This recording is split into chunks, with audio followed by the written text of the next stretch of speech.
বিদেশি চক্রান্ত এবং ষড়যন্ত্র চলছে। ফ্যাসিস্ট শেখ হাসিনা পালিয়ে গেছে, কিন্তু তার ষড়যন্ত্র এখনো শেষ হয় নাই। এবং এদেশে লুকিয়ে থাকা শেখ হাসিনার দোসর যারা, তারাও আজকে ষড়যন্ত্র করছে গণতান্ত্রিক রাষ্ট্র ব্যবস্থা যাতে প্রতিষ্ঠা না করা যায়।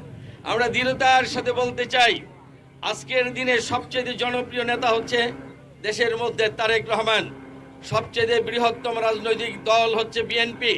এদেশের মানুষের প্রত্যাশা বিএনপির কাছে অনেক বেশি।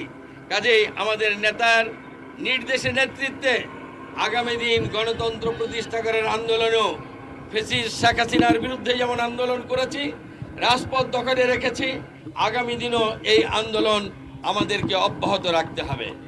যতদিন পর্যন্ত আমরা দেশে গণতন্ত্র প্রতিষ্ঠা করতে পারি, ততদিন আন্দোলন অব্যাহত রাখতে হবে। দৈনিক আজকের বাংলা .net